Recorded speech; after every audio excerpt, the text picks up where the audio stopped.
Welcome to Worldwide Jain Virtual Classroom. This is session number 22 here in management of stress.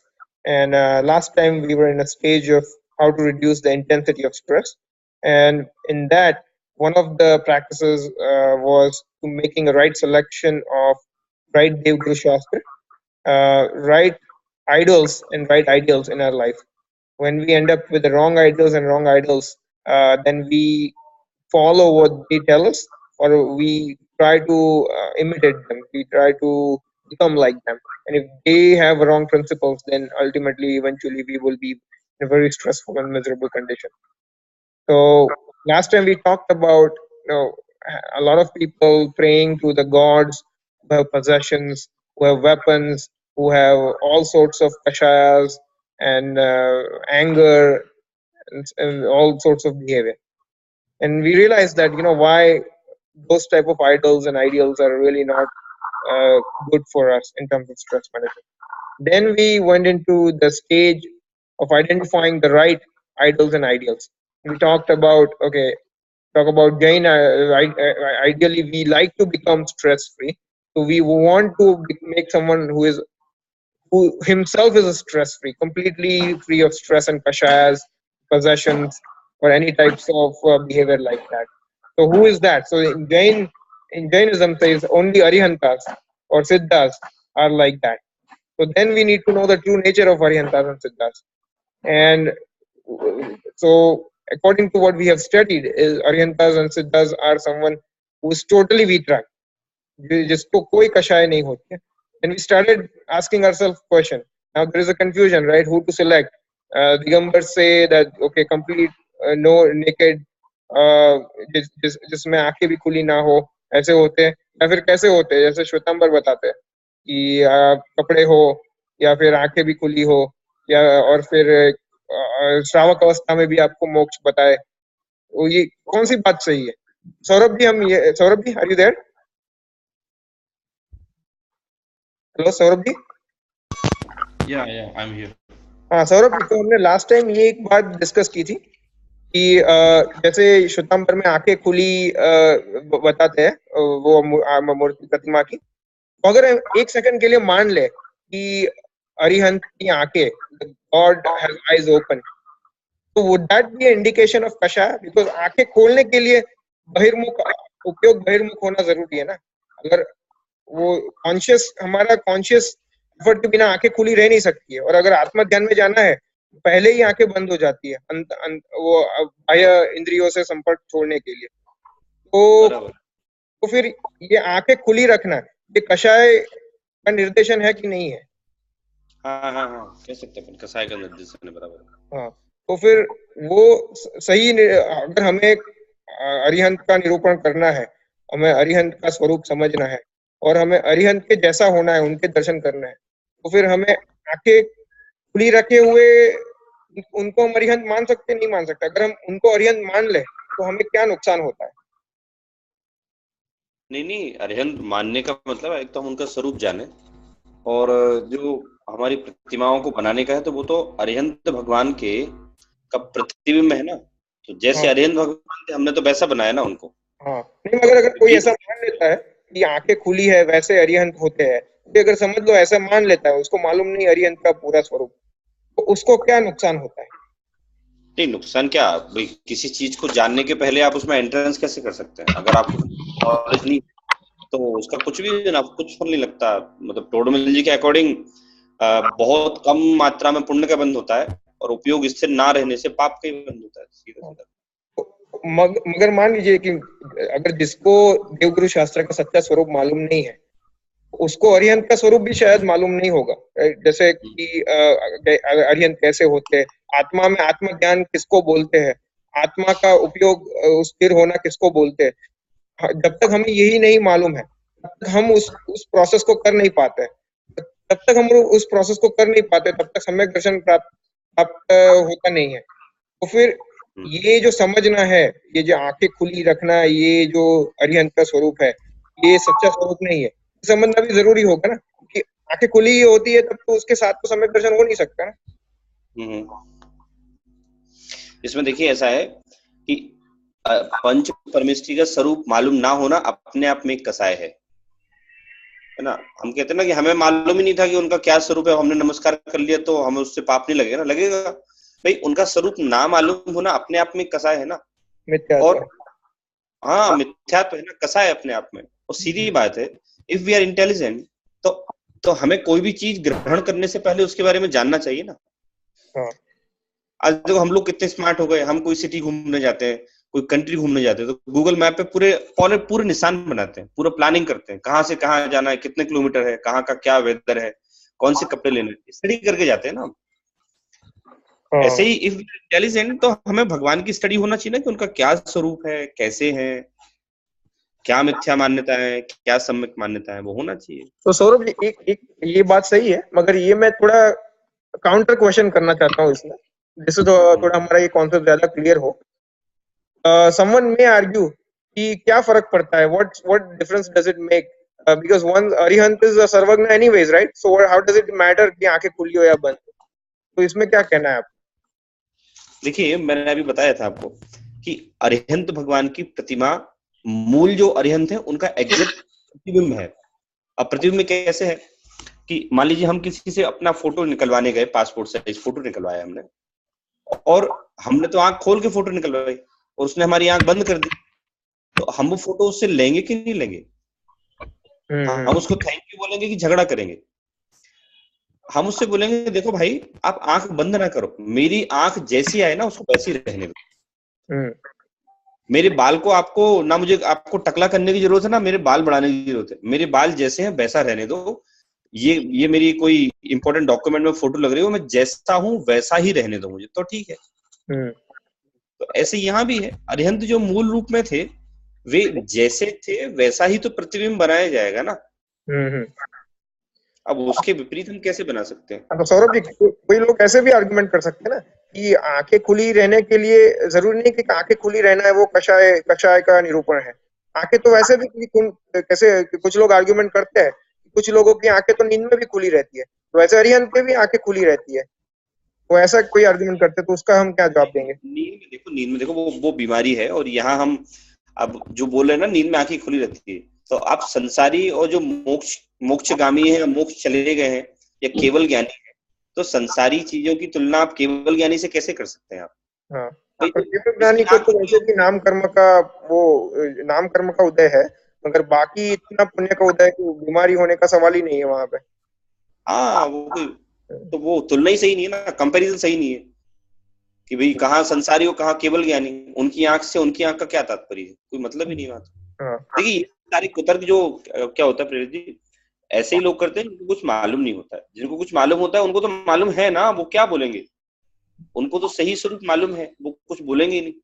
और जो बोलते हैं उनको कुछ मालूम ही नहीं है, तो फिर वो ऐसे ही बोलते हैं। हाँ। Any other questions? Priyanka, Pritesh, any other questions? This topic? Okay. Saurabh, और क्वेश्चन है कि अभी कुछ लोग ऐसा मानते हैं कि अरिहंत होते वो, आप अरिहंत प्रसिद्ध श्रावक अवस्था में भी हो सकते हो। नहीं, अरिहंत से नहीं हो सकते। हाँ नहीं, अगर कुछ लोग ऐसा मानते हैं, राइट, ये श्वेतांबर में ऐसा मानते हैं ना कि जैसे आप श्रावक अवस्था से भी आप केवल ज्ञान प्राप्त कर सकते हो, आपको मुनि बनने की जरूरत नहीं है। तो ये ऐसे कैसे कहेंगे? ये इसका क्या उत्तर है, क्या सही है क्या गलत है, क्या ये लॉजिक में क्या गलत है? देखिए ऐसा है कि without self realisation you cannot attend moksha, ठीक है ना। और सेल्फ रियलाइजेशन जब तक आप पूरी झंझटों से मुक्त नहीं होंगे तब तक नहीं हो सकता है।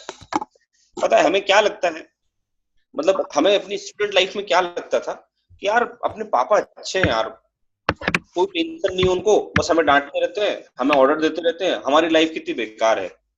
लेकिन पता है हम एक कागज पे पूरा एनालिसिस करें, और उस कागज पर एनालिसिस करें और देखें कि हम स्टूडेंट लाइफ में खुश थे, जब शादी नहीं हुई थी तब खुश थे, कि आज हम खुश हैं। तो हमने देखा कि स्टूडेंट लाइफ से हमारे आगे कितने विकल्प बढ़े, जॉब करने के विकल्प, हमने परिवार बढ़ाया उसके विकल्प, वाइफ के विकल्प, बच्चे के विकल्प, दुनिया भर के विकल्प बढ़े, तो हमने तो पहले से अपनी शांति भंग की है ना ज्यादा। अब मुझे बताइए कि जब कोई भी वस्तु का हमारा मन में विकल्प रहेगा तो निष्कलंक आत्मा की अनुभूति कैसे हो सकती है? आत्मा की अनुभूति कोई चिंता लेके तो नहीं हो सकती ना। जब तक आपको समस्त परिग्रह का अंतरंग से और बहिरंग से त्याग ना होगा, तब तक आपको आत्मा की अनुभूति कैसे होगी? और without self realisation you can not attain moksha. That is true. मोक्ष में प्रकाशक में ऐसा भी लॉजिक दिया है, मोक्ष में प्रकाशक में ऐसा भी लॉजिक दिया है कि आत्मा का मोक्ष होने के लिए संपूर्ण कषाय रहित होना जरूरी है। कषाय रहित में सब प्रकार के कषाय, माइन्यूट या माइन्यूट विकल्प भी हो, मैं आत्मा हूँ, वैसे कषाय का भी संपूर्ण त्याग हो जाना चाहिए। तो इसमें सावध्य योग होता है, जो सावध्य योग यानी अपना जो हम रोज हर रोज का काम करते हैं श्रावक अवस्था में, खाना पीना और जो हमारा उठना बैठना परिग्रह, वो सब भी आ जाता है। तो जब तक वो भी कषायों का त्याग नहीं होता तब तक भी मोक्ष नहीं होता है। अगर वो कषायों का त्याग हो गया है तो फिर वो श्रावक अवस्था बन ही नहीं सकती, और अगर श्रावक अवस्था है तो वो कषायों का त्याग नहीं हो सकता। श्रावक अवस्था में उससे ही तो बनती है श्रावक अवस्था, जो हमारा जो डेली उठना बैठना व्यवहार है, जो हमारा परिग्रह है उससे। तो उन्होंने बताया कि इसीलिए श्रावक अवस्था में रह के आपको केवल ज्ञान होगा ये नहीं हो सकता। श्रावक अवस्था में रह के सम्यक दर्शन हो सकता है, मगर केवल ज्ञान की प्राप्ति ये श्रावक अवस्था में रह के हो जाए वो नहीं संभव है। हाँ, देखिए जो मतलब 48 मिनट का जो हमें सेल्फ रियलाइजेशन चाहिए ना, वो तो आपके कोई भी विकल्प नहीं रहेगा तो ही हो पाएगा ना। चौथे गुण स्थान में भी सम्यक दृष्टि ऐसा नहीं है कि रोज ही आत्मा की अनुभूति कर लेता है, उसे भी पता है 6-6 महीने हो जाते हैं आत्मा की अनुभूति करे हुए। क्यों? अब विकल्प भी उसके पास इतने सारे हैं, घर का विकल्प, पत्नी का विकल्प, बच्चे का विकल्प, माता पिता का विकल्प, मंदिर का विकल्प, सोसाइटी का विकल्प, कितने विकल्प है उसको। तो उसे भी ऐसा नहीं कि हर रोज हर घंटे में होती रहती है उसको। हाँ, मुनिराज को जरूर हर घंटे हर समय आत्मा की अनुभूति उनको होती रहती है, क्योंकि उनको कोई विकल्प नहीं है, परिग्रह का विकल्प नहीं है, कसाय के परिणाम नहीं है उनको। तो केवल उसी अवस्था में पॉसिबल है। Okay. Any other questions? Okay, all right. Saurabh ji, और ये प्रश्न है कि श्वेतांबर में ऐसा भी आता है कि स्त्री भी अरिहंत अवस्था प्राप्त कर सकती है और स्त्री अवस्था से भी मोक्ष जा सकता है, तो इसमें क्या गलती है? हम ये भी तो आखिरी में तो स्त्री भी जीवी है ना, तो एक आत्मा ही है ना, तो इसके साथ डिस्क्रिमिनेशन क्यों किया गया है दिगंबर में? काफी लोग श्वेतांबर लोग ऐसा बोलते हैं कि दिगंबर में डिस्क्रिमिनेशन किया गया है, स्त्रियों को नीचा दिखाया गया है, तो ये बात ये क्या सही है, क्या गलत है? डिस्क्रिमिनेशन हमने थोड़ी किया, डिस्क्रिमिनेशन तो उनके वेद ने किया है। सर्व प्रकार के परिग्रह को छोड़ने पर जब इस जीव के निर्भयपना आता है, निर्भयपना आने पर इसको आत्मा की अनुभूति होती है और वो 48 मिनट तक ठहर जाती है, तो उसको केवल ज्ञान हो जाता है। स्त्री पर्याय ऐसी पर्याय है कि वो कभी निर्भय हो ही नहीं सकती है, वो तो हमेशा सशंकित रहेगी ना, डर में रहेगी वो तो हमेशा।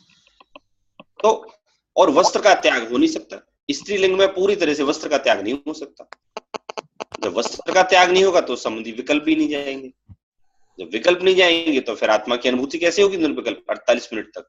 सरोज जी, मगर ऐसा भी होता है ना, ये कहना थोड़ा अजीब लगता है, मगर ऐसे भी काफी आदिवासी कुल होते हैं जहाँ पे लोग कपड़े के बिना ही रहते हैं, कपड़े बिना ही रहते हैं तो सारे लोग उसमें, वो ऐसे कुलों में तो वस्त्र का त्याग अगर चाहे तो भी कर सकते हैं, तो फिर क्या, अगर वो कर ले तो क्यों मोक्ष नहीं होता? नहीं, वहां देखिए वस्त्र का त्याग से मतलब नहीं है। अब प्रवचन सार में गाथा आई है कि स्त्रियों के स्वभाव से मायाचारी है बोले, तो पंचम गुण स्थान तक तो वो जा सकती हैं, लेकिन उनकी कसायों में एक स्वाभाविक ऐसी मायाचारी है कि वो पंचम गुण स्थान से आगे नहीं बढ़ सकती। और कपड़े उतारने योग्य कसाय का अभाव नहीं हो सकता। यहाँ कपड़े उतारने की बात थोड़ी है, यहाँ तो ये कह रहे हैं कि वो उनकी कसाय का इतना अभाव नहीं हो सकता कि उनका इन चीजों से लोभ छूट जाए। आदिवासी जो महिलाएं वहां हैं वो भले ही कपड़े ना पहनती हो, लेकिन उस संबंधी कसाय तो है ना किसी संबंधी, कपड़े संबंधी ना हो किसी दूसरे संबंधी कसाय तो है ना उनको।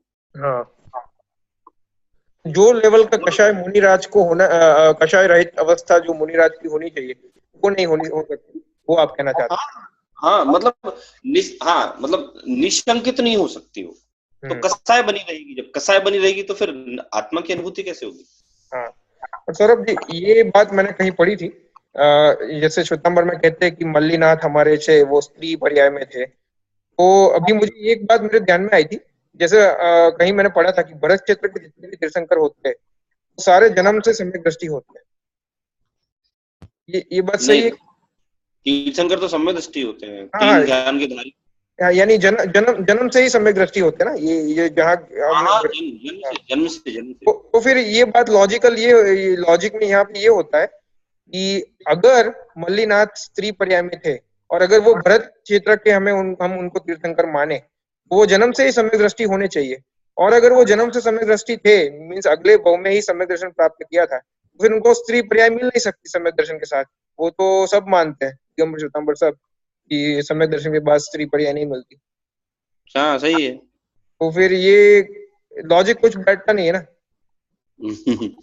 अब देखिए प्रिय जी, बोलने को तो क्या है, देखिए अब मैं कुछ भी बोल लूं, मैं 100 बातें बोलूंगा, 10 बातें कोई 10 लोग मानेंगे, 10 बातें कोई 10 लोग मानेंगे। अब आप क्लैरिफिकेशन देते रहो उसका। बोल दिया होगा किसी ने कि भाई मल्ली स्त्री को मोक्ष जाने के लिए किसी ने पकड़ा होगा, तो बोल दिया होगा ये मल्लीनाथ भी तो स्त्री थे, इनको मोक्ष हुआ। मतलब कोई होंगे स्त्रियों को इक्वल राइट्स देने वाले होंगे, तो उनने कह दिया होगा उस समय कि वो मल्ली भी तो स्त्री पर्याय में थे। चलिए, कोई ने दिमाग नहीं लगाया, चल रहा है वो। ये जो क्वेश्चन है ना, कुछ लोगों को ये सुन के ऐसा लगता है कि स्त्रियों के साथ डिस्क्रिमिनेशन किया है, ये ऐसा सुन के, तो नहीं, हम इसका स्त्रियों के साथ अत्याचार थोड़ी कर रहे हैं, हम तो जो वस्तु की व्यवस्था है वो बता रहे हैं ना। हाँ, एक इसमें एक तर्क ऐसा भी है कि जैसे अगर आप इसमें डिस्क्रिमिनेशन मान लो, फिर आप ऐसे भी लगा सकते हो कि ये प्राणियों के साथ क्यों डिस्क्रिमिनेशन किया है, प्राणी अवस्था में से, तिर्यंच अवस्था में से क्यों डायरेक्टली मोक्ष नहीं जा सकते, नरक अवस्था में से क्यों डायरेक्टली मोक्ष नहीं जा सकते, क्यों अवस्था में से क्यों मोक्ष नहीं जा सकते, वहां पे भी डिस्क्रिमिनेशन आ गया ना। फिर वहां पे क्यों डिस्क्रिमिनेशन किया, क्यों ऐसा ही है कि मनुष्य अवस्था से ही मोक्ष जा सकते हो? फिर और हाँ फिर ऐसा भी होता है कि हम जब दूध से घी बनाते हैं, दूध से पहले दही बनता है, दही में से मक्खन बनता है और फिर ही मक्खन में से ही घी बनता है। ऐसा क्यों नहीं हो सकता कि दूध में से डायरेक्टली घी बन जाए? वहां पे ऐसा भी कह सकते हैं ना कि दूध के साथ क्यों डिस्क्रिमिनेशन किया है। मगर वस्तु का ऐसा स्वभाव है कि जो क्रमगत जो अवस्था होती है, एक स्टेज के बाद ही दूसरा स्टेज आता है, उसके पहले का स्टेज आना जरूरी है। तो इसी तरह यहाँ मोक्ष में भी कुछ पहले की जो अवस्था है उसके अगले अवस्था वो भी आनी जरूरी है, जो मुनि अवस्था है, और जो सिर्फ मनुष्य पर्याय में, वो भी पुरुष पर्याय में हो सकती है। उसकी वजह से ऐसा कहा है कि सिर्फ मनुष्य और पुरुष पर्याय में मुनि अवस्था के साथ ही मोक्ष हो सकता है, उसके अलावा नहीं हो सकता। हाँ, देखिए ये व्यवस्थाएं एक्चुअली में मोक्ष जाने की व्यवस्था हमारे द्वारा बनाई गई नहीं है। मोक्ष जाने की व्यवस्था प्रकृति में वैसी है, वस्तु की व्यवस्था वैसी है। जिनदेव तो उस व्यवस्था को बताने वाले मात्र हैं, बनाने वाले थोड़ी हैं। और हमें क्या हक है कि हम समानता का अधिकार रखें स्त्री और पुरुष में मोक्ष जाने में? इसमें कोई सामाजिकता वाला मैटर थोड़ी है कि भाई स्त्रियों को और पुरुषों को इक्वल राइट्स होना चाहिए या उनके साथ अन्याय हो रहा है। अन्याय तो जब होता है जब उनको मारे हैं, उनको बोलेंगे सम्यक्त भी नहीं हो सकता, उनको अन्याय तो तब कहलाएगा कि भैया ऐसा क्या पुरुषों की आत्मा में कि उनको सम्यक्त हो सकता है, स्त्रियों को नहीं हो सकता। हाँ, और समय मैं सारजी में तो क्या कहा है, सम्यक्त की प्राप्ति किसी भी गति में हो सकती है, किसी भी गति में। तो ये खुश होना कि सम्यक्त की प्राप्ति हो सकती है किसी भी गति में, it is the matter of pleasure.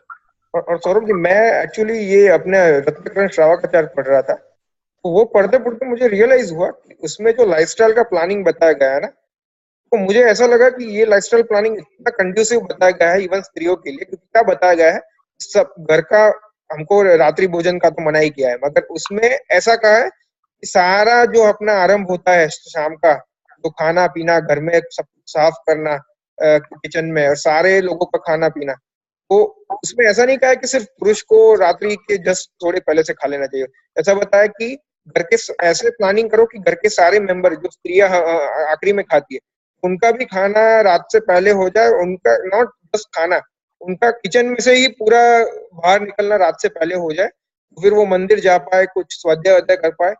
तो इससे ऐसा लगता है कि सबसे ज्यादा कंड्यूसिव एटमॉस्फेयर उनके लिए क्रिएट किया है कि उनको भी एजुकेशन मिले, उनको भी आगे आने की अपॉर्चुनिटी मिले, और वो किचन में ना पड़ी रहे और कामों में ना पड़ी रहे सिर्फ। तो वो टाइप का रिकमेंडेशन दिया है, वो काफी फॉरवर्ड माइंडेड। हाँ हाँ, हमारे यहाँ स्त्रियों को समझ लो जितना शिक्षा देने का, धर्म करने का बताया गया उतना कहीं नहीं बताया गया। हाँ एक्चुअली में स्त्री का मोक्ष जाना वस्तु की व्यवस्था में नहीं है, तो इसमें कोई अत्याचार थोड़ी बोलेंगे हम, हाँ वस्तु की व्यवस्था में नहीं है। हाँ और सम्यक प्राप्ति के लिए तो मना है ही नहीं ना कि सम्यक प्राप्त नहीं हो सकता, वो तो होता ही है ना, वो तो। सर ऐसा हाँ प्रकाश। सम्यक्त्व होगा तो स्त्री अवस्था में जन्म नहीं हो सकता, ऐसा होता है? अगर आपको पहले से सम्यक्त्व होगा, आपने चौथा स्थान पार कर लिया, तो आपको अगले भूमि में स्त्री अवस्था में जन्म नहीं होगा, स्त्रीलिंग में जन्म नहीं होगा, ऐसा है? हाँ, कौन कौन से में नहीं होगा सुन लीजिए आप। प्रथम नरकविन षडभु ज्योतिष, वान भवन संड नारी, थावर विकलत्रय पशु में नहीं उपजित सम्यक धारी। ये 6 ढाला का तीसरी ढाल का 16वें नंबर का छंद है। अच्छा। उसमें ऐसा कहा है कि जो सम्यक दृष्टि होता है वो प्रथम नरकविन षडभु ज्योतिष, मतलब प्रथम नरक के अलावा 30वें नरक तक जाएगा, और उसके बाद नपुंसक नहीं होगा, स्त्री नहीं होगा, त्रिंज गति में नहीं जाएगा, व्यंतर नहीं होगा, ज्योतिष नहीं होगा। ये सम्यक दर्शन प्राप्त करने के बाद ये नहीं होगा वो। अगर सम्यक दर्शन प्राप्त करने से पहले मैंने ऐसे कुछ कर्म बांध लिए हो कि जिसका फल ये होने वाला है, तो आपका अगला भाव, सपोज मैंने ऐसे कर्म बांध लिए कि मैं नरक जाने वाला हूँ और मुझे तब सम्यक दर्शन हो जाए, तो ऐसा हो ही नहीं सकता, या होता है और उस भव के बाद आपको फिर से भव नहीं आएगा, ऐसा कुछ होता है? नहीं, हो जाता है ना। जैसे कि राजा सैनिक को 7वें नरक की आयु का बंध बंधा था, उस टाइम उनको सम्मत नहीं था, है ना। फिर बाद में उन्होंने सम्मत प्राप्त किया, तो वो आयु घट के उनकी 30वें नरक की रह गई, सॉरी पहले नरक की रह गई, घट गई आयु, घट गई। 4 नरक टूट गए थे ना, तीसरे नरक तक रह गए वो, और वो 84,000 वर्ष हो गई। 7-33 सागर से सीधे 84,000 वर्ष रह गई, तो वो ऐसा हो जाता है। अच्छा। हाँ तो सौरभ जी, इसमें ऐसा भी हो सकता है ना, किसी का अगर सम्यक दर्शन होने से पहले स्त्री पर्याय का बंद हो गया और फिर वापस सम्यक दर्शन हो जाए और फिर स्त्री हो जाए, ऐसा हो सकता है कि नहीं हो सकता है? सम्यक तो छूट जाएगा उसका, फिर ही हो पाएगा वो। नहीं, सम्यक के साथ बोल रहा हूँ मैं तो। नहीं, सम्यक के साथ में हो ही नहीं सकता। सम्यक के साथ स्त्री पर्याय कोई भी काल में कैसे भी नहीं हो सकती, कोई एक्सेप्शन नहीं। हाँ, नहीं हो सकता। अच्छा, तो उसमें ऐसा कोई जैसे सम्यक तो नहीं, बट बाकी के उपशम या क्षयपशम। मैं छायिक सम्यक की बात कर रहा हूँ इसमें भी। मगर सौरभ जी, मगर मान लीजिए किसी को छायिक सम्यक तो नहीं है, क्षयपशम है, जो छूट जाता है आता है, छूट जाता है आता है, वैसा सम्यक तो है। और वो सम्यक में फिर मगर मरने के कुछ क्षण पहले उसने सम्यक वापस प्राप्त कर लिया है, तो फिर उसका स्त्री पर्याय होता है कि नहीं होता है? और उसमें ऐसा ही है ना कि भाई स्त्री पर्याय पहले बनती है कि सम्यक्त पहले होता है। अगर सम्यक्त बन गया तो स्त्री पर्याय होगी नहीं ना, सम्यक्त है उसके साथ तो। हाँ हाँ। और सम्यक्त चला गया फिर वो कहीं भी जा सकता है। हाँ, सम्यक्त चला गया उसकी बात नहीं, मरने से पहले अगर उसको सम्यक्त है तो फिर वो स्त्री पर्याय नहीं करेगा ना। अगर मरने से एक क्षण पहले भी उसने सम्यक्त प्राप्त कर लिया, मान लीजिए कि मरने से 5 मिनट पहले ही उसने प्राप्त कर लिया सम्यक्त वापस, और कंटिन्यू है उसका सम्यक्त, हाँ तो नहीं करेगा ना, सम्यक्त की उपस्थिति में कुछ नहीं होता। हाँ तो फिर ये जो तीर्थंकर के मल्लीनाथ की बात है, तो जो तो सम्यक दर्शन प्राप्त करके आते हैं, क्षायिक सम्यक तो प्राप्त करके आते हैं ना अपने तीर्थंकर, तो फिर उनका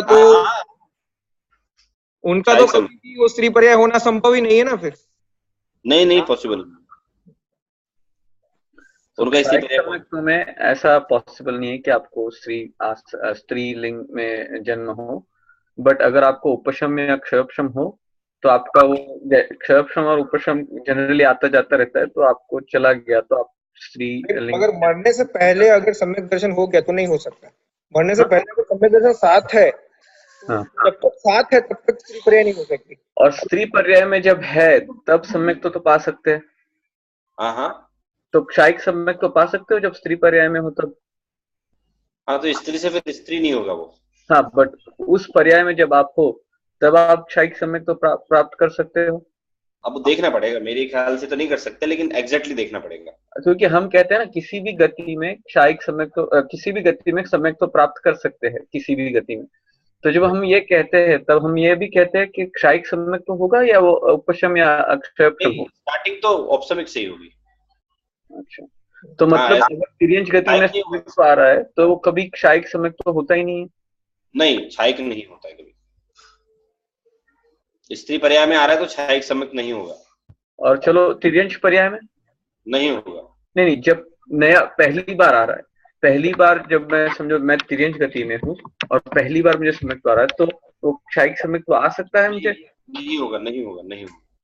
पहली बार तो उपशमिक ही होता है, फिर उपशमिक में से गिरता है। पहली बार तो नियम से वापस गिरता है वो, फिर जब वापस चढ़ता है तब वो चार्ज गिरता है या फिर अपने पुरुषार्थ से क्षव क्षमिक में रह सकता है। फिर वो क्षव क्षमिक में आगे बढ़ के उसका पुरुषार्थ बढ़ के जब वो तीर्थंकर की हाजिरी में होता है, फिर वो तीर्थंकर जब होते उनकी हाजिरी में वो क्षयिक सम्यक दर्शन होता है। देखिए, ये बहुत इंपॉर्टेंट नहीं है कि हमें कौन सा सम्यक होता है, औपसमिक, क्षयिक या क्षयोपसमिक। इंपॉर्टेंट ये है कि एक बार सम्यक तो प्राप्त हो जाने के बाद आपके मोक्ष जाने की गारंटी पक्की है। बस एक बार हो जाए तो उसके बाद आपका मोक्ष जाना पक्का है। और चिंता नहीं करना, क्षयिक सम्यक तो पूर्वक ही मोक्ष जाएंगे, क्षयिक सम्यक तो होके ही जाएंगे। तो इंपॉर्टेंट ये है कि हमें सम्यक तो प्राप्त हो जाए एक बार बस। सौरभ जी, यहाँ एक प्रश्न और ये उठता है कि ये जो श्वेतांबर लोग में आंगी करते हैं, वो लोग ऐसा भी करते हैं कि हम लोग आंगी ऐसे इसलिए करते हैं कि हमें भगवान के लिए भक्ति आ रही है, हम भगवान को सजाना चाहते हैं, तो इसमें क्या क्या गलत, बाकी गलत गलत क्या है, इसमें क्या गलत है? हम भक्ति भाव से कर रहे हैं। हाँ हाँ, मैंने वही तो बताया आपको कि भाई अभी किसी फोटोग्राफर ने आपकी फोटो निकाली और वो क्या, मैं तो डेकोरेशन करना चाहता हूँ, और आपके उस फोटो में आपको लिपस्टिक लगा दी, आपके गालों पर वो क्या गुलाबी गुलाबी क्या बोलते हैं वो लगा दिया, है ना, आपको नथनी पहना दी, आपके कानों में बाली पहना दी, और फिर दिखाया देखो प्रीति जी फोटो कैसी लग रही है, देखो मैंने को तो सजाया, क्या दिक्कत है? तो आप उसको चाटा मारोगे, क्या कर दिया, बोले मेरे फोटो का ये। तो सेम वैसा है, भगवान का जो स्वरूप नहीं है तो उसमें वो कैसे कर सकते हैं बातें ना। हाँ, और मैंने ऐसा भी सुना है, मुझे अभी अभी सीखने को मिला एक हफ्ते पहले ही, कि आंगी में ये लोग वरक वरक भी चढ़ाते हैं।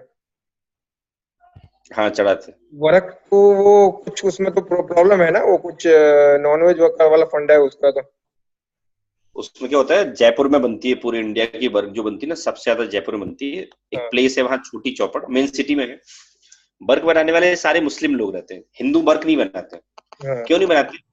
क्योंकि बर्क को जो कूटा जाता है ना, वो कूटा जाता है गाय की चमड़ी में। गाय की जो स्किन रहती है ना, उसके पॉकेट बना लिए जाते हैं, उसमें चांदी की छोटी सी गोली रखी जाती है और लकड़ी के हथौड़े से उसको कूटा जाता है। तो गाय की चमड़ी में कूटा जाता है ना, तो इसलिए हिंदू नहीं बनाते उसको, बनाने वाले सारे मुस्लिम ही हैं उसको। तो वो अशुद्ध। तो फिर सौरभ जी, ये तो हम पूजा में भी अचित सामग्री यूज करते हैं और भगवान को लगा दिया पूरा गाय की चमड़ी वाला पदार्थ, ये तो महा अपवित्र हो गया ना। इंडिया में तो हाई कोर्ट ने बैन कर दिया इसको, क्या बोलते हैं, बर्क को मिठाइयों पे लगाना इलीगल हो गई। तो क्योंकि ये भगवान के शरीर पे लगाना, भगवान की प्रतिमा को भगवान को समझ के लगाना, ये तो बहुत अपवित्र और महापाप का कारण हुआ ना फिर ये आंगी का। यहाँ इंडिया में तो हाई कोर्ट ने बैन लगाया क्योंकि उसके कारण से हर साल 1 लाख गाय मारी जाती थी। बर्क बनाने के लिए हर साल 1 लाख गाय मारी जाती है। तो सुप्रीम कोर्ट ने उसका बैन लगा दिया कि भाई ये बर्क आप नहीं कर सकते यूज, आपको बनाना सिंथेटिक बनाओ। तो फिर ये श्वेतांबर में जो आंगी करते वो लोग क्यों लगाते हैं फिर भी? अब सबको अपना अपना विवेक प्रयोग करने की जरूरत है ना, किसी को क्यों समझाएं हम बातें। और फिर सौरभ जी, ये भी एक क्वेश्चन है कि ये जो गाना बजाना चलता रहता है, ये काफी टाइम पे प्रोड्यूस होता है, वो जो तबला वबला बजाते हैं, तबला की स्किन में भी गाय की चमड़ी होती है ना, तबला बनाने में भी। हाँ, तो नहीं बजाना चाहिए, आजकल जो प्लास्टिक के आने लगे वो यूज करना चाहिए। क्या?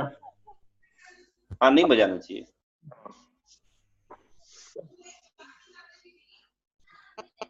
देखिए, हम अपनी कसाईयों के पोषण के लिए हम गलत चीजों को एंट्री नहीं दे सकते या गलत चीज को सही नहीं ठहरा सकते। जो गलत है तो है, उसमें हम सही कैसे ठहरा सकते। हाँ सौरभ जी, मैंने कभी ऐसा भी सुना था कांजी स्वामी के प्रवचन में कि श्वेतांबर शास्त्रों में ऐसा भी आता है कि भगवान बीमार हो गए और फिर भगवान ने अपने शिष्यों को आहार लेने, किसी का मांस खाने लेने के लिए भेजा, दवाई लेने को भेजा, वो लेके आए, फिर भगवान ने खाया। ऐसी ऐसी बातें भी आती, क्या ये सही है कि नहीं? ये तो देखिए, ये तो एक बच्चा भी इसका आंसर दे देगा। वो ऐसे देगा आंसर कि आजकल के डॉक्टर किसी के पास जाए, डॉक्टर के पास, तो डॉक्टर भी ऐसे ट्रीटमेंट नहीं बताता किसी को, और बताए तो वो कोई उसके पास जाए भी नहीं, डॉक्टर किसी के पास, डॉक्टर के पास दूसरी बार। तो भगवान किसी को ऐसा ट्रीटमेंट कैसे दे सकते हैं कि आपको मांस खाना पड़ेगा? नहीं, हाँ नहीं, यानी अपने लिए, मैंने तो ऐसा सुना है उसमें वो कि अपने लिए मंगवाते हैं भगवान, ऐसा कुछ सुना था उसमें। तो मैं आपसे ये तो बोल रहा हूँ, ये तो कॉमन सामान्य लोग काम नहीं करते हैं, तो सामान्य लोग, और वो तो केवली है, और केवली को इस बात की आवश्यकता क्या पड़ी? और मंगवाया क्यों? अगर वो सर्वशक्तिशाली है, सर्व समर्थशाली है, तो मंगवाया क्यों? किसी जादू करके कोई शक्ति से प्रकट कर लेना। तो और तीसरी बात, अगर उन्हें शक्ति है तो फिर ऐसी बीमारी क्यों हुई उनको? और बीमारी हुई मतलब शक्ति नहीं है उनको, तो हम केवली नहीं मानेंगे उनको। तो सौरभ जी, मगर तो ये कौन से ग्रंथ में ऐसा ऐसा लिखा हुआ है वहां पे? क्या लिखा हुआ है ऐसा भगवती सूत्र या ऐसा कोई उनका ग्रंथ है, उसमें ऐसी ऐसी बातें मैंने सुनी थी कि कांजी स्वामी के प्रवचन में कि ऐसी ऐसी बातें आती है। हाँ, मैं बोल रहा हूँ, देखिए प्रेम जी, सिंपल सा है। देखिए, अभी मैं कोई किताब लिख दूं किसी भी कोई सी बहुत सारी मिथ्यात्व को पोषण करने वाली बातों की, ठीक है ना, मैं उसकी भयानक पब्लिसिटी करूं, मार्केटिंग करूं, 100 में से 20 जैन तो मेरी किताब को सही मानने लगेंगे, पता है, और आज से 200 साल बाद वही ग्रंथ हो जाएगा ये। उस पर नए सिरे से बहस चालू हो जाएगी। देखो ये 500 साल पहले लिखा गया, ये गलत है क्या, देखो इनने लिखा, ऐसा है वैसा, ऐसा करके हो जाएगा चालू। तो उस चीज में ना जाके अपन हम खुद की बुद्धि का प्रयोग करें, और हम किस मत में पैदा हुए, कहाँ हुए, वो it is not important thing. हमें वस्तु का स्वरूप समझना है तो हमें मतों से रहित तो होना पड़ेगा, सीधी बात है। मतलब यहाँ तक है, हमें तो मनुष्य तक मानना छोड़ना पड़ेगा कि मैं पर्याय वाला हूँ। तो फिर आप जातिगत उसमें क्यों जाते हो कि मैं श्वेतांबर हूँ, दिगंबर हूँ? ये वस्तु का स्वरूप समझे आप, ओपन माइंडेड समझे अपन, ओपन माइंड करके। हाँ तो सौरभ जी, चलो ये तो समझ में आ गया कि देव का स्वरूप तो ऐसा ही होता है, पूर्ण वितरागी होता है, और हमें उनको कलंकित नहीं करना चाहिए। किसी भी वस्तु से जैसा है वैसा ही समझ कर, वैसे ही उसके दर्शन करके उसमें से सम्यक दर्शन और मोक्ष की प्राप्ति के लिए हमें प्रेरणा लेनी चाहिए। मगर अभी गुरु का है तो उसमें क्या, किसी ने कपड़े पहन भी लिए तो क्या बड़ी बात है? क्या क्या फर्क क्या पड़ता है अगर कपड़े ही पहने ना? आजकल तो वैसे भी बहुत गिराव आया है लोगों के वो चारित्र में। तो यह जैसे श्रावक भी, पहले जैसे श्रावक तो हम रहे नहीं है, सब सब लोग थोड़े थोड़े तो गिर चुके हैं। जो प्रैक्टिसेस पहले थी वैसी की वैसी आदत तो होती नहीं है कुछ, तो कहीं कहीं तो गिराव हुआ ही है। फिर मुनियों के में भी गिराव आ गया, और उन लोगों ने कपड़े भी पहन लिए, तो क्या प्रॉब्लम क्या है इसमें? प्रॉब्लम है क्यों नहीं भाई? इंडिया का जो प्राइम मिनिस्टर है उसके लिए तो बहुत सारे पैरामीटर्स हैं। प्रधानमंत्री अपनी मर्यादा में इन चीजों में रहे, ये नहीं कर सकता वो। तो हर एक पद की मर्यादा है ना, उस मर्यादा के बाहर कैसे जा सकते हैं आप? ऐसे ही मोक्ष जाने के लिए मुनि पद को निर्धारित किया गया, उस पद की मर्यादाएं हैं। सेकंड थिंग यही बात है कि अगर आपने वस्त्र नहीं छोड़ा तो आप तो राग के भाव रहे ना आपके मन में, और राग के भाव रहे तो आप तो गृहस्थ रहे, तो फिर आप मोक्ष मार्गी कहाँ हुए? भाई मुनि तो मोक्ष मार्गी है ना, तो मोक्ष मार्गी कहाँ हुए? आपकी कसाएं कम कहाँ हुई? आपको आत्मा की उतनी अनुभूति कहाँ हुई? इसलिए कहते हैं कि भाई मुनि को कपड़े अलाउ नहीं है। और पहने पहने तो मोक्ष नहीं हो सकता ना किसी हालत में, उनको पहने पहने मोक्ष हो सकता नहीं। हाँ, मगर आजकल मैं ऐसा बोल सकता हूँ ना, आजकल हमें सच्चे वितरागी दिगंबर मुनि मिलते नहीं है, कहीं दिखते नहीं है। फिर क्या करें? हम हमसे अच्छे कुछ लोग मिलते हैं जो हमसे अच्छा आचरण करते हैं, कुछ क्रिया उनकी अच्छी है, मगर कपड़े पहने रखे हैं और उन्होंने बर्तन बर्तन भी रखे हैं और थोड़ा बहुत परिग्रह भी रखा है। फिर उनको हम अपने गुरु मानने में क्या प्रॉब्लम है? उनको हमें क्यों ना माने? हम ये श्वेतांबर जो साधु होते हैं उनको, हमसे तो ऐसा लगता है कि हमसे तो अच्छी क्रिया है उनकी, फिर क्यों उनको बुरी ना माने? हमसे तो आचरण उनका अच्छा है, गुरु मानने में क्या प्रॉब्लम है? उनसे कुछ सीख पाएंगे ना। कोई दिक्कत नहीं है। फिर तुम श्री श्री रविशंकर को गुरु मानने में क्या प्रॉब्लम है? उनमें कई सारी चीजें हमसे अच्छी हैं। शादी भी नहीं की उनने, तो देखो कितना सारा लोगों को अच्छा बनाते हैं वो, कैंप लगाते हैं बढ़िया है, आर्ट ऑफ हैप्पी लिविंग, तो वो भी हमारे गुरु हो गए ऐसे, तो उसमें क्या दिक्कत है? और बहुत सारे ऑफिस में भी हमसे कई सारे अच्छे हैं, हमें गुस्सा आ जाता है, उनको नहीं आता है गुस्सा, सबकी हेल्प करते हैं वो, सोसाइटी में काफी उनकी रेपुटेशन है और हमारी नहीं है, तो उनको ही मान लें हम। यहाँ नमस्कार वीतरागता को करते हैं, हमारा नमस्कार बाहर की क्रियाओं को नहीं है, हमारा नमस्कार वीतरागता को है। और वीतरागता आने पर बाहर की क्रियाएं सहज में ऐसी ही होती हैं जैसी कि जिनागम में दी है। हमारा नमस्कार वीतरागता को है। जिनवाणी हो, जिनदेव हो, चाहे जिन गुरु हो, तीनों में वीतरागता ही प्रधान है। सौरभ जी, अभी और एक सवाल करना चाहूंगा। कुछ साल पहले ऐसा था जब मुझे वीतरागी प्रतिमा का पूर्ण स्वरूप की श्रद्धा इतनी नहीं थी, तब मेरे पास भी श्वेतांबर और दिगंबर दोनों प्रतिमाएं मेरे मंदिर में हुआ करती थी। तो अभी जो श्वेतांबर प्रतिमा है, अभी है, चलो अज्ञान अवस्था में थी, तब आ गई अब हमारे पास। तो श्वेतांबर की प्रतिमा तो नहीं बोल सकता, फोटो बोल सकता हूँ। अभी वो उस फोटो का क्या करना चाहिए मुझे? क्या करूं मैं उसका? अभी आ तो गई, अज्ञान के कारण आ तो गई, अभी मैं क्या करूं उसका? अभी मैं अपने वीतरागी गुरु के साथ, वीतरागी देव के साथ तो रख नहीं सकता, ये दोनों का साथ होना संभव नहीं है। क्या करूं, क्या फिर? पहली बात तो आपके पास दिगंबर प्रतिमा की फोटो है ना, तो फोटो से कोई फर्क पड़ता नहीं है, क्योंकि फोटो तो पूज्य है नहीं। अगर आपके पास दिगंबर और श्वेतांबर फोटो से तो क्या फर्क पड़ता है? फोटो कोई पूज्य है नहीं, आपको उसके साथ क्या करते हो क्या नहीं करते, वो आपका खुद का विवेक है, जैसा करना हो वैसा करो। मैं तो दिगंबर फोटो के साथ जो करना हो करो, उसमें कोई दिक्कत नहीं, क्योंकि पूज्य तो प्रतिमा जी है, फोटो थोड़ी पूज्य है। तो स्वाभाविक है, जैसा करना हो तो वो कर सकते हैं, बस आपको जो अच्छा लगे, है ना। और आपके कोई क्वेश्चन हो दोनों के? तो प्रियंका जी, प्रीतेश जी, आपको बता दीजिए, फिर जी पूछ लेंगे।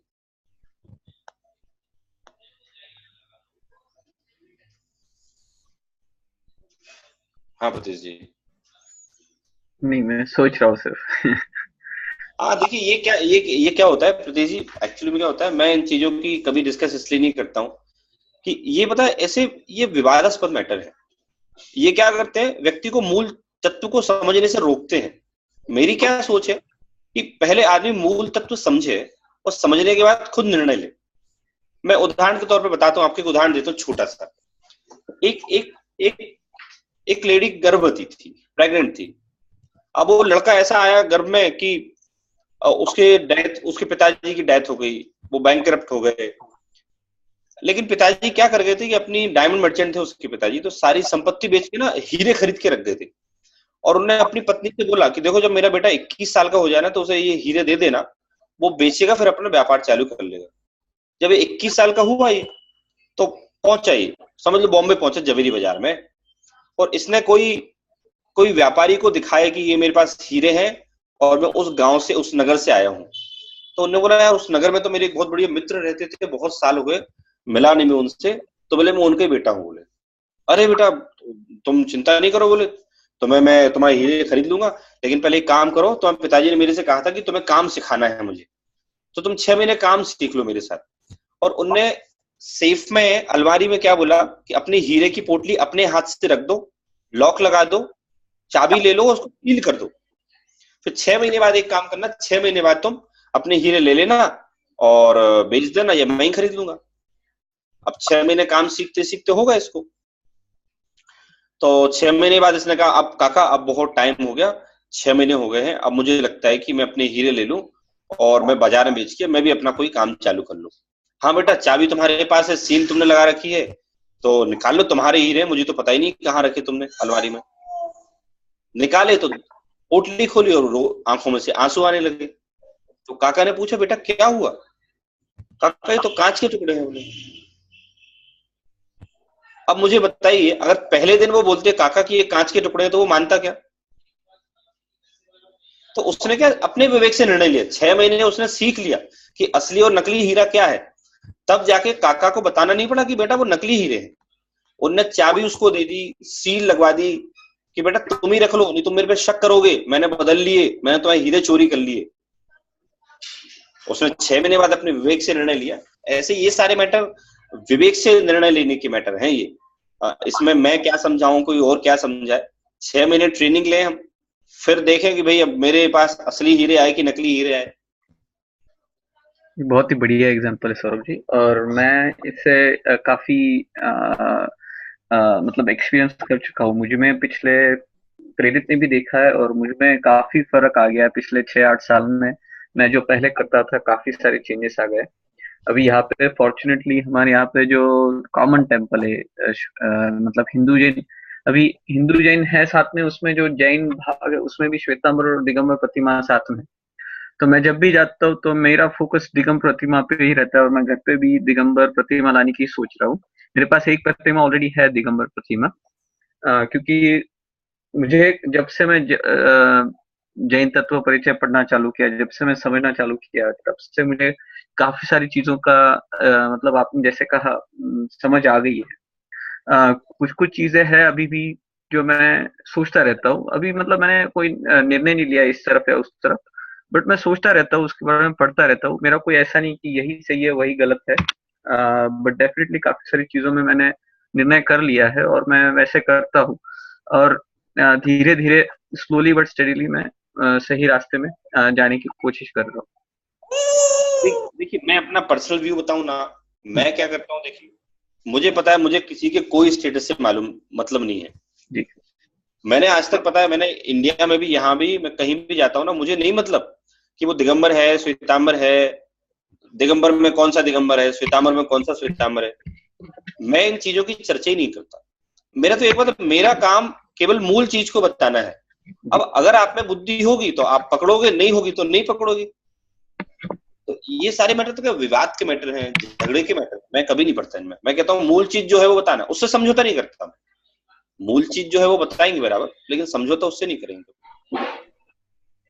तो क्या उसमें मजा भी आता है। नहीं तो फिर क्या पहली बार सुने कोई और कोई बुराई कर दो अपन, और कुछ भी हो तो फिर वो हट ही जाए, पहली बार में हट जाए, क्या ये तो क्या कर दे, वो सही भी नहीं है ना भाई। अगर आप अपना 1 घंटा दे रहे हो और मैं अपना 1 घंटा दे रहा हूँ, तो इट्स माई ड्यूटी मैं आपका पूरा टाइम यूटिलाइज कराऊं, बुराई भलाई में ना निकालू मैं किसी के। सौरभ जी, मेरे साथ ऐसा ही एक्सपीरियंस हुआ था। प्रीतेश एक्चुअली इसका विटनेस है। प्रीतेश बहुत साल पहले, आपसे प्रॉब्ली 5-6 साल पहले की बात होगी। तो मुझे इतना कुछ ज्यादा डिटेल में मालूम नहीं था अपना तत्व ज्ञान का, मगर सीखना थोड़ा शुरू किया था, पढ़ना शुरू किया था, इंटरेस्ट था। तो मेरे हाथ में मोक्ष प्रकाशक आया था। मुझे यहाँ पे हमारे एक आंटी उन्होंने मोक्ष प्रकाशक दिया था, तो मैंने पढ़ना शुरू किया। तो पढ़ने के बाद मैंने प्रीतेश को ऐसा बताया कि ये इसमें ऐसा ऐसा क्यों लिखा है, ऐसा ऐसा क्यों लिखा है। और मुझे इतना शौक लगा वो मोक्ष प्रकाशक पढ़ के। मैंने प्रीतेश को ऐसा बोला कि इसमें ये इतना ऐसी बात क्यों करते हैं, ये बहुत शौक झटके वाली लगी थी मुझे बात उस वक्त इतनी सही भी नहीं लगी थी। फिर जब मैंने थोड़े टाइम बिताया ज्यादा और अपने ग्रंथों का अभ्यास हुआ, जब अपने और तत्व ज्ञान का अभ्यास हुआ, उसके बाद जब फिर से जाके पढ़ा तो ऑटोमेटिकली वो सब सही लगने लगा। तो ये आपकी बात बहुत सही है कि अगर कोई पहले ही दिन सब सुन लेना तो उसको ऐसा लगता है कि ये बुराई कर रहे हैं, मगर समझने के बाद वो अपने आप ही निर्णय कर सकता है वो। नहीं मैं तो पता, मैं प्रेरित जी मैं पता, मैं अपनी बात बता रहा हूँ, हृदय की बात बोल रहा हूँ मैं आपसे। मैं पता है किसी से अपेक्षा भी नहीं करता कोई मेरी बात माने। बात मानना हो तो जिनमानी की बात है ना, ये तो आपका विवेक है, आपको जो मानना हो मानो। आप अच्छा मानोगे आपके साथ अच्छा होगा, बुरा मानोगे बुरा होगा, मुझे क्या फर्क पड़ता है। हाँ मेरी ड्यूटी सही बात बताना है, मैं उससे कभी नहीं हटता। मेरी ड्यूटी है कि मैं सही बात बताऊं। मैं किसी के दबाव में आकर, किसी लोभ में आकर, किसी के प्रभाव में आकर गलत बात नहीं बताता हूं। ये डिसीजन सामने वाले का है कि भाई वो इस बात को कैसे समझता है, किस रूप में समझता है, क्या समझता है। तो इतना टाइम तो अपने पास है नहीं ना कि अपन कोई विवाद पैदा करें या लड़ाई झगड़े करें। और हम तो इंटेलिजेंट समझदार लोग हैं, अपन कि समझदार लोग हैं हम तो। पुराने जमाने के तो है नहीं कि लड़ते रहे। आपने जो एग्जाम्पल बताया सौरभ जी, मैं वो काफी जगह पे यूज करूंगा, बहुत ही बढ़िया एग्जाम्पल है। तो क्या है समझदारी, मैं विवादों में नहीं पड़ता। मुझे तो मतलब मुझे तो द्वेष भी नहीं होता किसी से कि ठीक है वो फॉलो कर रहा है, उसकी क्या गलती है। वो ऐसे मत में पैदा हुआ, उसे ऐसे संस्कार दिए गए, उसकी क्या गलती, द्वेष क्यों करूं। मैं अगर उसकी हेल्प कर सकता हूं तो मैं उसे सही स्वरूप बताऊं। अब होनहार से वो सही स्वरूप समझ ले तो समझ ले, नहीं समझे तो नहीं समझे, मैं क्या करूं। मैंने तो अपने विकल्प पूरा कर लिया ना। लेकिन मैं अननेसेसरी द्वेष पैदा करूं, गालियां दूं, तो उसकी भी क्या गलती है? वो ऐसे माहौल में पैदा हुआ, उसकी क्या गलती? तो ये सारी चीजें हैं ये, और तभी सस्टेन हो पाता। मैं तो हमारे इधर दिगंबरों में जो 20पंथी चलता है, मैं वहां प्रवचन कराता हूँ। हमारे यहाँ तारणपंथी चलता है, वहां प्रवचन कराता हूँ मैं। तो मैं विवाद की कभी चर्चा ही नहीं करता। अभी अपन ने जो ऐप बनाया ना प्रिया जी, ऐप बनाया अपन ने जो 6 डॉलर का, तो उस ऐप को मतलब दिगंबरों में सब लोग प्रमोट कर रहे हैं। ऐसा नहीं कि अपने मुमुक्षु समाज प्रमोट कर रहा है उसको, चाहे कोई महाराज जी हो, कोई ब्रह्मचारी जी हो, कोई भी हो, जितने लोग सब प्रमोट कर रहे हैं।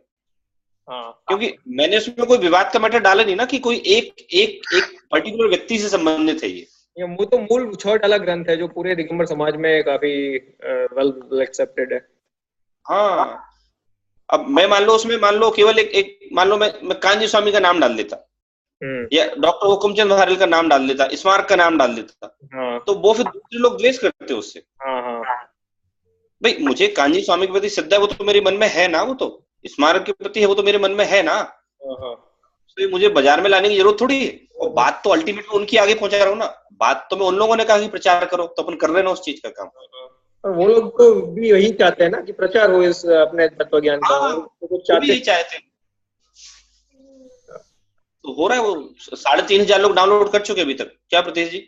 बहुत मैंने डाउनलोड किए, मैंने 2 ऐप डाउनलोड किए, मैंने अभी सुना नहीं है, मैंने डाउनलोड तो करे। बट आज की बात बहुत ही बढ़िया लगी सौरभ जी, मतलब हमेशा से। बट आज जो आपने कहा वो एग्जाम्पल बहुत ही एकदम आपने नस पकड़ लिए। तो क्या ये जो एप्लीकेशन अभी आप यूएस से बहुत मेल आ रही है मेरे पास कि हमें उसमें चाहिए, iOS में चाहिए है। iOS तो मेरे पास भी iOS है। तो मैंने अभी फिर उसका डेवलपमेंट चालू करा है, मंडे से उसका डेवलपमेंट चालू होने वाला है iOS का। मतलब प्लानिंग तो मेरे इसका ही था केवल अभी एंड्रॉइड का, लेकिन अब यूएस से रिक्वेस्ट आई काफी सारी, तो मैंने कहा ठीक है iOS में बना देते हैं। क्या ऐप है ये? 6 डॉलर वो ग्रुप मैसेज पे, अच्छा व्हाट्सएप पे तुम नहीं हो ना? हाँ नहीं, एक्चुअली अभी शायद नया नंबर मेरा आया है, तो हम बोलते हैं फॉरवर्ड कर देना उधर वो मैसेज। हाँ, मैं मैसेज भेज दूंगा तुम्हें। ओके।